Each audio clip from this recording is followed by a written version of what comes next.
출애굽기 34장 6절 7절 말씀 개역개정과 세번역으로 우리가 한 번씩 합독하여 읽도록 하겠습니다. 출애굽기 34장 6절 개역개정입니다. 한 목소리를 읽겠습니다. 여호와께서 그의 앞으로 지나시며 선포하시되 여호와라 여호와라 자비롭고 은혜롭고 노하기를 더디하고 인자와 진실이 많은 하나님이라. 인자를 천대까지 베풀며 악과 과실과 죄를 용서하리라. 그러나 벌을 면제하지는 아니하고 아버지의 악행을 자손 3,4대까지 보응하리라. 세번역입니다. 같이 읽겠습니다. 주님께서 모세의 앞으로 지나가시면서 선포하셨다. 주는 자비롭고 은혜로우며 노하기를 더디하고 한결같은 사랑과 진실이 풍성한 하나님이다. 수천대에 이르기까지 한결같은 사랑을 베풀며 악과 허물과 죄를 용서하는 하나님이다. 그러나 나는 죄를 벌하지 않은 채 그냥 넘기지는 아니한다. 아버지가 죄를 지으면 본인에게뿐만 아니라 3, 4대 자손에게까지 벌을 내린다. 아멘. 날씨가 아주 무덥습니다. 무더운 날씨에도 여러분들 건강하시고 또 건강 잃지 않으시고 지치지 않으시기를 간절히 축복합니다. 우리가 하나님의 성품에 대한 이야기들 지난주부터 하고 있는데요. 여러분들은 하나님을 어떤 분으로 생각하십니까? 우리가 지난주 보았던 것처럼 하나님 분명히 자비로우시고 은혜로우시지만 하나님 그렇다고 죄를 그냥 묵과하지는 않으신다는 사실입니다. 그래서 이 죄과에 대한 부분도 그 조상뿐만 아니라 그대에도 그가 자기가 죄를 범하게 되면 거기에 대한 죄를 넘어가지는 않겠다라는 말씀이었고요. 그 죄에 대한 죄값까지도 우리가 그 하나님 안에 그 은혜를 믿으면 우리가 그 예수 그리스도의 보혈 아래서 그 죄에도 이미 하나님께서 사해 주셨다는 것, 그리고 이미 그 죄가도 담당해 주셨다는 걸 우리는 기억할 수 있습니다. 여러분들은 하나님의 성품을 또 하나님을 어떤 분으로 생각하십니까? 또 어떤 분으로 여러분들은 여러분 삶에 기억하고 계십니까? 어쩌면 무섭고 두려운 분으로 생각하는 경우도 있을 겁니다. 또 막 성경에 명령처럼 보여서 약속인데 명령처럼 보이니까 하나님 참 요구가 많으시다 이렇게 생각하는 분도 있고요. 때로는 내가 기도할 때는 왜 하나님 침묵하시냐고, 그래서 하나님 마치 침묵하시는 분처럼 그렇게 생각하는 경우도 있습니다. 그래서 어떤 분들은 참 하나님을 무섭고 두려운 분으로 생각하시는 분들은 하나님에 대한 부분들을 벌 받을까 봐 늘 노심초사하는 경우들도 참 많이 있습니다. 여러분, 하나님을 어떻게 이해하느냐, 하나님을 어떻게 내가 생각하고 받아들이느냐는 우리의 신앙에 있어서 참 중요합니다. 하나님이 어떤 분이신지는 우리가 마치 후에마이 내가 누군가라고 하는 부분을 생각하고 정리하고 내가 나를 잘 알아가는 것이 참 중요한 것처럼 하나님이 어떤 분이신지 깊이 이해할수록 우리는요, 그것 때문에 하나님을 깊이 이해할수록 내가 누구인지, 내가 어떤 존재로 이 땅에서 살아가야 되는지 더 명확하게 알 수 있기 때문입니다. 그래서 하나님을 더 깊이, 하나님이 누구신가, 하나님이 어떤 분이신가를 더 깊이 더 알수록 내가 더 밝히 보여지고요, 또 내가 어떤 삶의 길을 걸어야 될지 더 명확히 알아갈 수 있는 것입니다. 하나님은요, 자신을 스스로 소개하셨어요. 34장 6절에서 이렇게 이야기하시죠. 가장 먼저 이야기하시는 게 뭐냐 봤더니 여호와라 여호와라, 그 다음에 뭐라 하냐면 자비롭고 은혜롭고 노하기를 더디하고 이렇게 나가죠. 그러니까 첫 번째 나오는 그 설명이 바로 자비롭다라는 의미부터 시작합니다. 그래서 자비롭고 은혜롭고 노하기를 더디하고 인애와 진실이 많은 하나님이다, 이렇게 나아가고 있더라라는 것이죠. 그래서 오늘 하나님의 그 첫 번째 자신을 소개하시면서 했던 첫 마디, 나는 자비로운 하나님이야, 나는 자비로워 라고 이야기하시는 이 말씀, 자비가, 하나님의 자비는 도대체 어떤 일일까? 우리가 생각하는 자비와 같은 걸까? 그냥 선을 베풀고 마음이 넓은 걸 이야기를 할까? 우리가 그 자비가 어떤 부분인지 우리가 성경을 통해 살펴보기를 원합니다. 여러 버전의 영어 성경을 보면요, 자비롭다라는 그 말 뜻에 자비롭다라는 부분을 그 compassionate라고 쓰고 있습니다. 그러니까 사람들을 동정하고 불쌍히 여긴다고 말할 때 이 단어를 쓰게 되는데, 하나님은 지금 자비롭다라는 걸 compassion을 쓰고 있어요.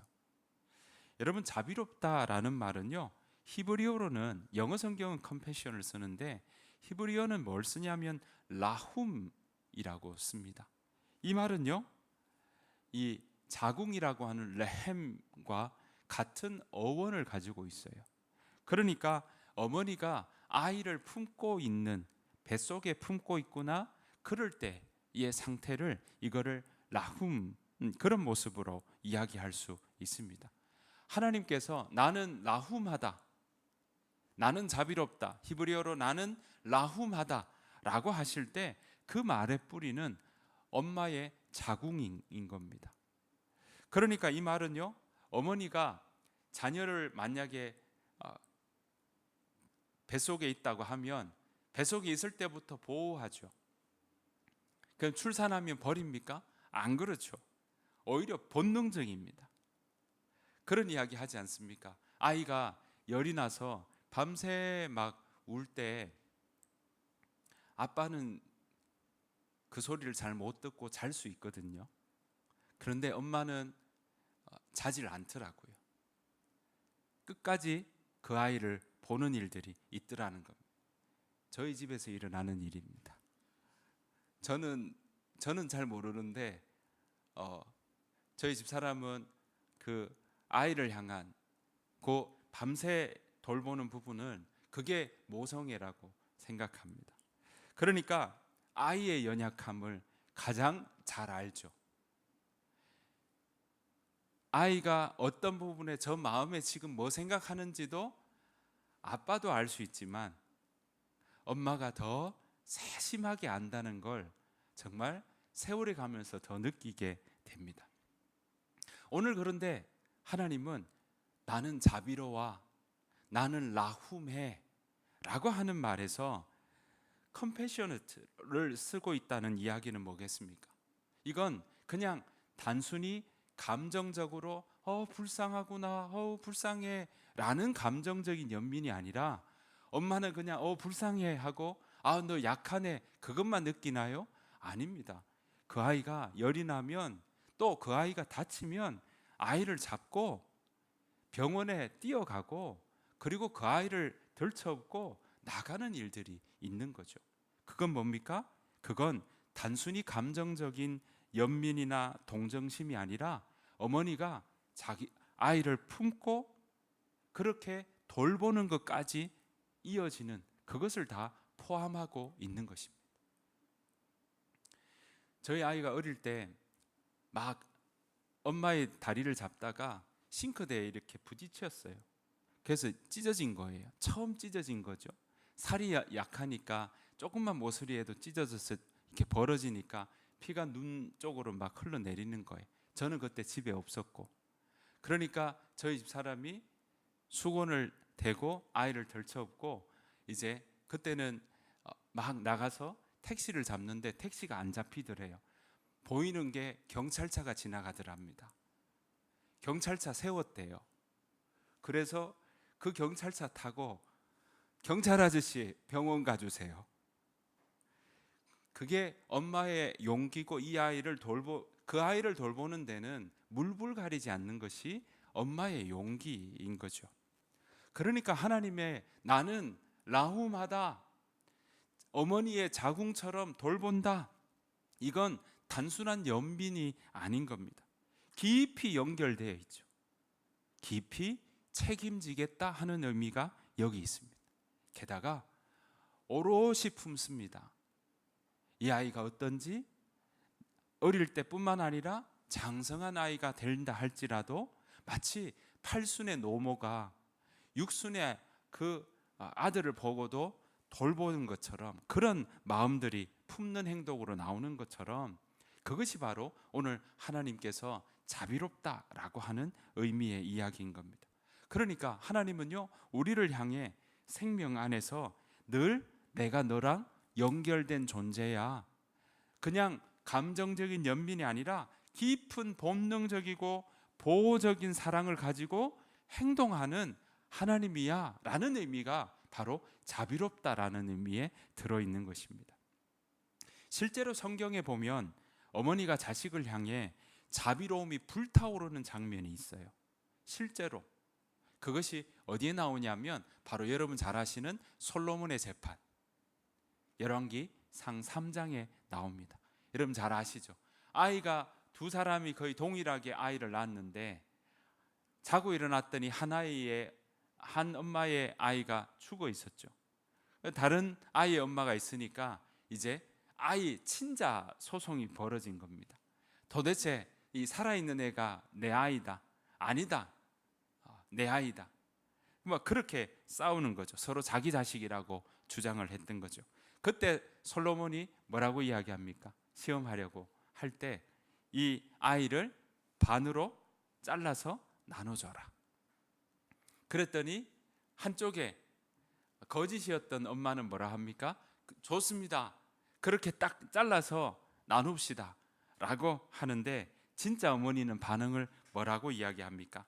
열왕기상 3장 25절 26절입니다.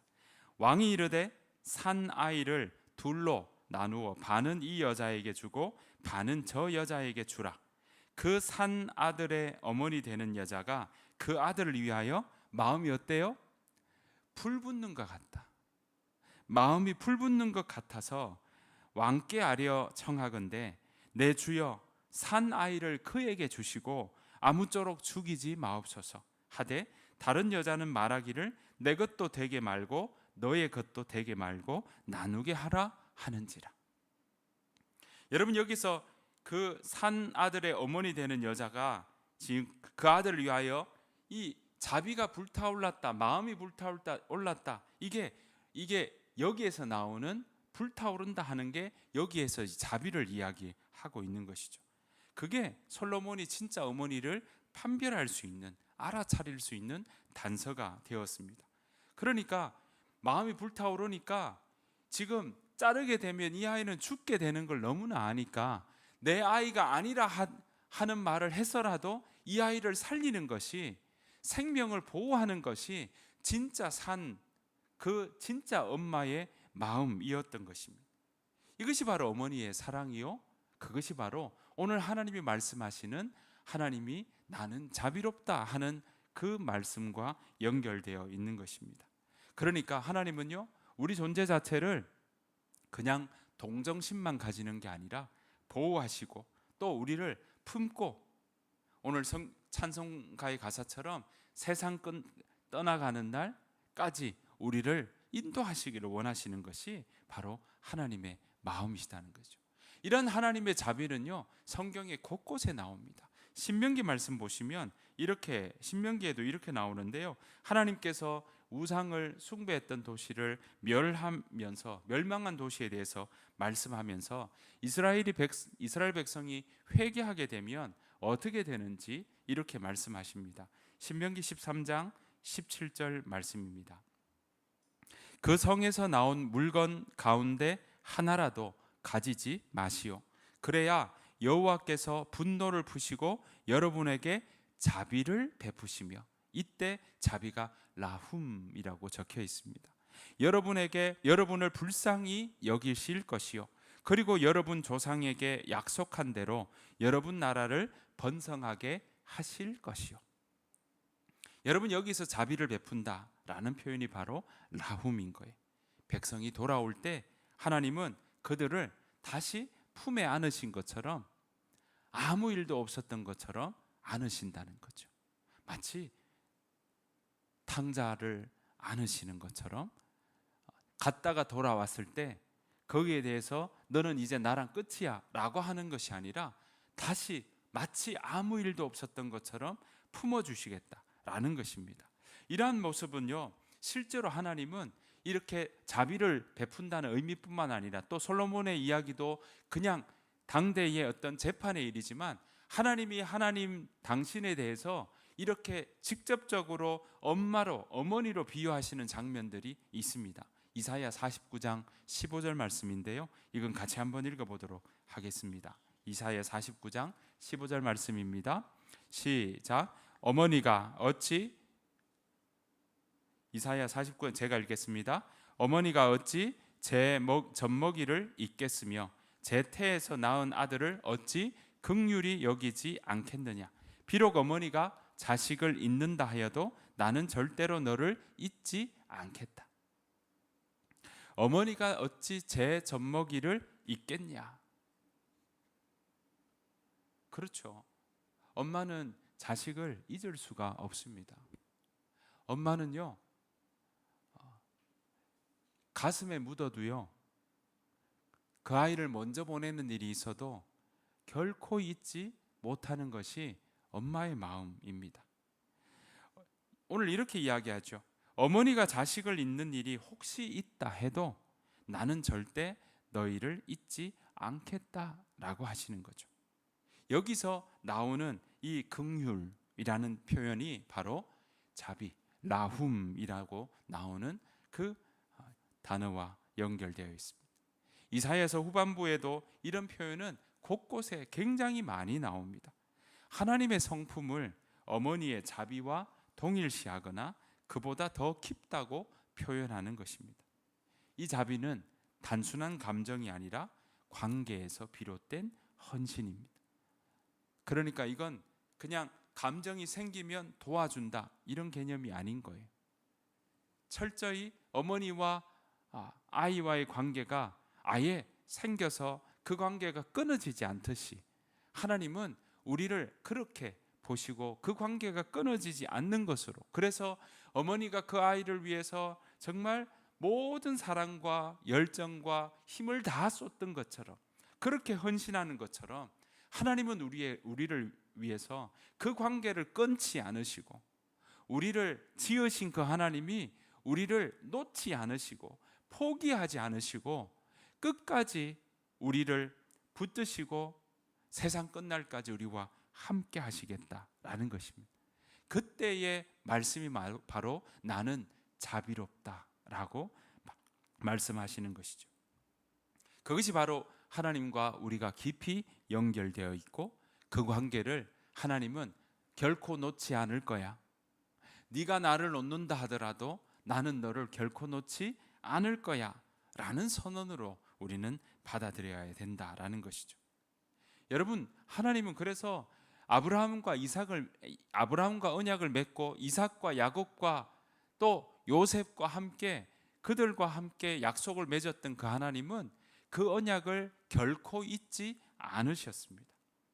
그래서 요셉 이후에 이스라엘 백성들이 이집트 땅에서 그렇게 고생하고 또 고통당하고 노예로서 살아갈 때 하나님은 그 조상들과 맺었던 언약을 잊지 않으셨습니다. 그래서 이렇게 말씀하십니다. 출애굽기 3장 7절 8절 말씀입니다. 같이 한번 읽어보실까요? 시작. 여호와께서 말씀하셨습니다. 나는 내 백성이 이집트에서 고통당하고 있는 것을 보았고 또 이집트의 노예 감독들이 내 백성을 때릴 때에 그들이 울부짖는 소리를 들었다. 나는 그들이 얼마나 괴로워하는지를 알고 있다. 8절. 나는 그들을 이집트 사람들에게서 구해주려고 내려왔다. 나는 그들을 그 땅에서 인도해내고 그들을 넓고도 좋은 땅으로 인도하여 갈 것이다. 여러분 7절을 다시 한번 보시면요, 하나님이 이렇게 말씀하시죠. 그들의 고통당하고 있는 걸 동사만 보면요, 보았다. 그들의 울부짖는 소리를 들었다. 그리고 그들이 얼마나 괴로워하는지를 알고 있다. 이걸로 끝났다면 그냥 들었어. 끝날 수 있겠죠. 하지만 하나님은 여기에서 더 나아가셨습니다. 8절. 구해주려고 이 땅에 내려왔다. 나는 그들을 그 땅에서 어떻게 해요? 건져낸다. 인도해낸다. 그래서 넓고 좋은 땅, 젖과 꿀이 흐르는 땅으로 어떻게 해요? 데려간다. 행동하시는 하나님을 우리는 볼 수 있습니다. 사랑하는 성도 여러분, 하나님은요 이스라엘 백성들의 고통을 보고 듣고 아셨습니다. 그리고 구해주려고 내려오셔서 넓고도 좋은 땅으로 데리고 가셨습니다. 그 하나님은 오늘을 살아가는 우리에게도 여전히 임마누엘, 함께 하신다. 내가 너와 함께 하겠다고 약속하셨습니다. 그 말은요, 오늘 이스라엘 백성들에게 그들의 고통을 보고 또 그들의 울부짖는 소리를 듣고 그들이 괴로워하는 걸 알고 있는 것처럼 우리의 고통을 외면하지 않으신다는 사실입니다.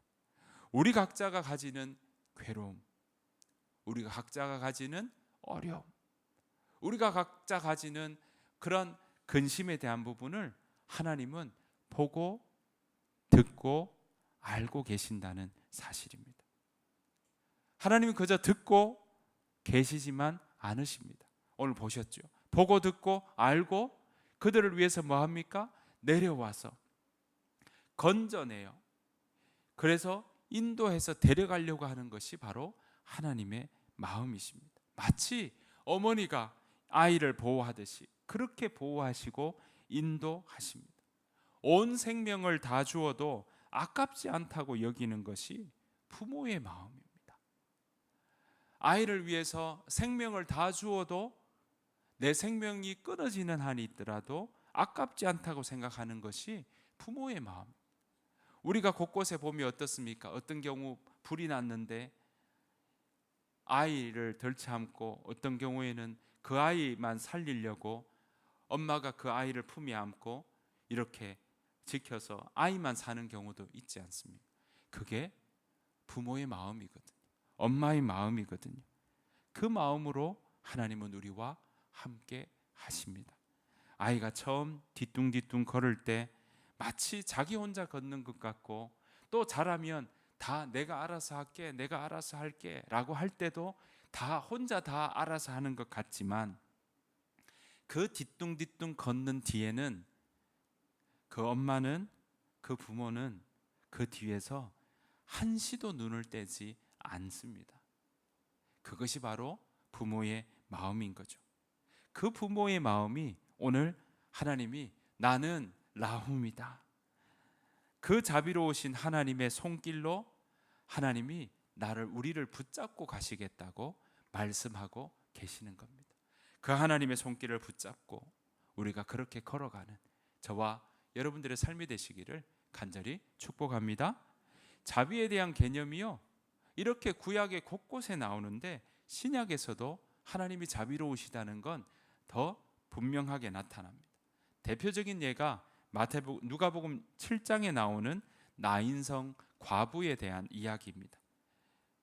이 과부는요, 과부인데다가 외아들 장례를 치르고 있었어요. 그때 예수님께서 그녀를 보시고 이 과부를 보시고 이렇게 말씀하십니다. 누가복음 7장 12절 13절 말씀입니다.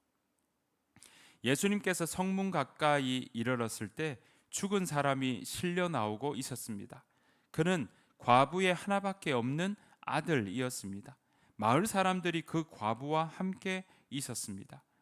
13절 주께서 그를 보시고 불쌍하게 여기셨습니다. 예수님께서 아이의 어머니에게 말씀하셨습니다. 울지 마라. 여러분, 예수님이 오늘 그를 보시고 불쌍하게 여기셨다. 남의 자식 죽는데 죽었나 보다 이렇게 생각할 수도 있을 텐데 예수님 그러지 않으셨습니다. 오늘 보시면 불쌍하게 여기셨다. 그리고 울지 마라 하시며 이 속에 우리 행간 사이에 상상해 보면 함께 우시고 함께 그 마음을 토닥여 주시는 그런 예수님의 모습을 우리는 그려볼 수 있습니다. 여러분 여기서 불쌍하게 여기셨다라는 이 표현이 바로 자비, 하나님은 자비롭고 은혜롭다 할 때 자비와 연결되어 있는 것입니다. 여러분 여기에서 불쌍히 여기셨다라는 그 말의 의미에는 더 포함되어서 뭐라고 되어 있냐면요, 이 의미가 내장이, 내 속이 뒤틀린다.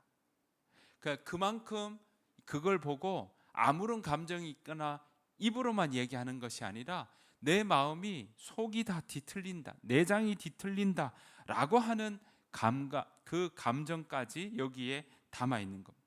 그러니까 감정이 깊은 내면에서부터 우러나와서 울지 마라 라고 예수님이 지금 말씀하시고 있는 거죠. 아까 우리가 봤던 어머니의 자궁, 그 감각과 연결이 되는 겁니다. 예수님은 단순히 아이고 저 여자 참 불쌍하네 그러고 지나간 게 아니라는 거예요. 그 여자의 고통을 같이 느끼시고 같이 공감하시고, 그리고 그 고통 때문에 예수님의 정말 내장이 다 뒤틀리듯이 그렇게 내면 깊이 흔들어서 거기서부터 정말 그 여인에게 울지 말아라 라고 말씀하고 있는 것입니다. 자, 이걸로 그 뒷부분 보면 그래서 예수님이 뭐 하십니까? 과부를 향해 말씀하시고 이 죽은 아들을 예수님이 살리시는 일이 일어나게 되는 거죠. 여러분 그것이 바로 자비입니다. 자비는 감정 그 자체가 아니라 고통받는 이를 향한 마음의 깊은 공감이요, 그 공감의 실제의 행동까지 이어지는 것이 바로 자비의 모습인 것입니다. 여러분 그런데 흥미로운 건요, 예수님은 하나님의 자비를 단지 하나님의 성품이다, 하나님은 원래 이르셔, 그것으로 끝나지 않고 제자들에게 이렇게 명령하십니다. 누가복음 6장 36절입니다. 같이 한번 읽어보실까요? 시작. 너희 아버지의 자비로우심 같이 너희도 자비로운 자가 되라. 여러분 하나님은 나는 자비롭다 라고 하셨는데 그 자비롭다로 끝난 것이 아니라 오늘 예수님을 통해서 이 땅에서 우리에게 말씀하시는 게 너희 아버지의 자비로우심과 같이 너희도 자비로운 자가 되라. 우리에게 자비를 받는 존재로 멈추는 것이 아니라, 자비를 받는 존재로 끝나는 것이 아니라 그 자비를 실천하고 흘려보내야 되는 그런 존재로 서나가라고 우리에게 말씀하고 있는 것입니다.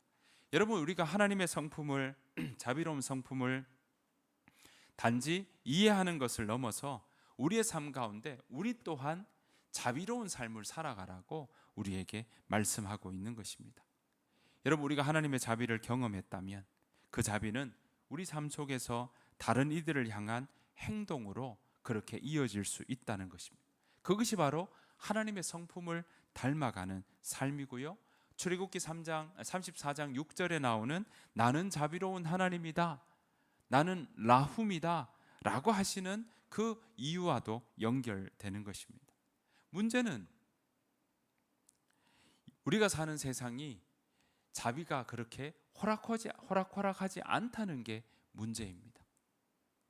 자비를 하면 또 상대방이 자비를 베풀면 참 좋겠는데 그렇지 않을 때가 많다는 거죠. 오히려 자비를 권하는 사회가 아니라 자비를 하게 되면 손해보는 구조가 우리 가운데 더 보인다는 거죠.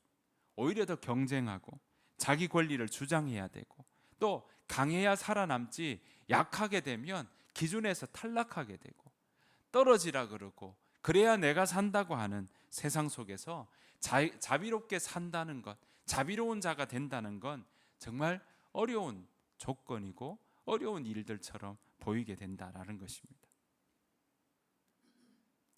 여러분 그러면 우리가 자비로운 자가 되라고 했는데 어떻게 하는 것이 우리가 자비로운 자가 되는 삶의 모습일까요? 여러분 여기서 중요한 것은 오늘 보시는 것처럼 자비는요 단순히 우리는 자꾸 자비를 마음이 따뜻한 걸로만 생각하는 경우가 있다는 겁니다. 그것이 아니라 오히려 용기 있는 행동까지 이어지는 것이 바로 자비의 시작이요 또 첫 걸음이라는 사실입니다. 여러분, 하나님의 자비는 성경에서 언제나 고통당하는 자들을 향해서 또 외면당하는 자들에게서 또 연약한 자들에게 하나님은 그들을 다가가시는 행동들을 보여주셨죠. 단지 불쌍해서가 아니라 그들과의 관계, 그러니까 내 주변에 있는 내가 베풀 만한 자비를 베풀 수 있는 그 관계가 있다면 그 관계 속에 내가 그저 감정적 연민만이 아니라 보여줄 수 있는 용기, 내가 할 수 있는 만큼의 자비를 베푸는 행동들을 쌓아 나가는 것이 바로 자비로운 자가 되는 모습이라는 사실입니다. 하나님은 우리 관계 속에 하나님은 우리와의 관계를 끊지 않았다고 하신 것처럼 우리가 세상 살아가는 가운데 우리와 맺고 있는 친구들, 우리가 맺고 있는 직장의 동료들, 우리가 맺고 있는 주변에 아는 지인들 속에 내가 그 관계 속에 자비를 베풀 수 있는 부분이 있다면 그것을 찾는 모습들, 또 그걸 베풀 수 있는 여력이 된다면 그 행동을 표현하는 일들은 바로 우리가 하나님의 자비로우신 것처럼 우리가 또한 자비로운 자가 되는 모습인 겁니다. 여기에 물론 우리의 노력이 들어갈 때도 있고요, 우리의 재물이 들어갈 때도 있고요, 우리의 에너지가 들어갈 때도 있고 우리의 시간을 들여야 될 때도 있습니다. 하지만 우리가 할 수 있는 여러분들이 할 수 있는 범위, 지금 당장 전세기 구하라 이런 의미가 아니라 우리가 관계 맺고 있는 그 관계 속에 여러분들이 여러분 마음에 품어지는 그러한 자비의 마음들이 있다면 그 자비의 마음을 행동으로 그렇게 표현하고 또 한 번 해보고 두 번 시도해보고 세 번 시도해보는 일들을 통해 우리는 자비로운 자가 되는 그 걸음을 걸어갈 수 있는 것입니다. 그 일들을 통해 여러분, 이것은 단지 나오는 이 자비는 도덕적인 의무나 그리고 선한 행동만이 아니라 이것은요, 그 자비의 행동을 통해 우리가 누구인지 그 정체성을 오히려 더 확인할 수 있는 과정이요 또 걸음인 것입니다. 성경이 말하는 자비는요, 하나님의 성품 안에서 그 자비를 행할 때 내가 내 마음 가운데 내가 누구인지 더 밝히 알게 되고 또 나에게 가진 소명이 무엇인지 더 알아가게 되는, 발견하게 되는 과정인 것입니다. 그래서 하나님은 우리에게 정말 안 되는 걸 억지로 하라, 그리고 우리를 괴롭히려고 우리에게 내가 자비로우니까 너도 자비로워야 돼, 그걸로 다그치기 위한 하나님의 모습이 아니라 하나님은 그 자비의 삶을 통해 내가 누구인지, 내 삶이 어떤 길로 걸어가는 것이 가장 복된 일인지 아름다운지, 나의 정체성을 더 명확하게 알 수 있는지를 오늘 우리에게 가르쳐주고 있는 것입니다. 그래서 예수님이 하나님이 자비롭다 하시니 너희도 자비로운 자가 되라고 말씀하고 있는 것입니다. 여러분, 나는 누구인가 라고 할 때 나는 자비로운 자다, 하나님 말씀하시는 것처럼 여러분의 삶 가운데도 이 자비로운 삶의 자리가, 또 자비로운 삶의 모습이, 자비로운 그런 용기의 행동이 저와 여러분들의 삶 가운데 생겨나고 또 그 행동이 이어지는 그러한 여러분들의 삶의 자리에 그러한 일들이 일어나기를 간절히 축복합니다. 그럴 때 그 자비의 모습을 통해서 내가 누구인지 더 알게 되고 그 자비의 모습을 통해 우리가 이 땅 가운데 하나님의 말씀을 따라가는 사람으로, 하나님의 사람으로 우리가 더 굳건하게 서 나갈 줄 믿습니다. 그렇게 자비로운 자로 서가는 용기가, 여기엔 분명히 용기가 필요합니다. 그 용기가 세월이 갈수록 더 점점 커지고 더 넓어지고 더 풍성해지시기를.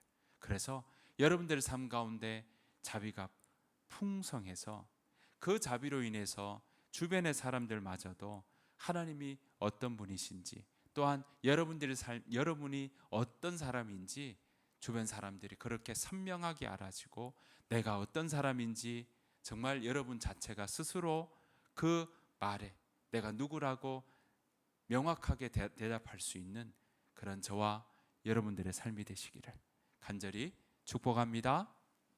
우리 이 시간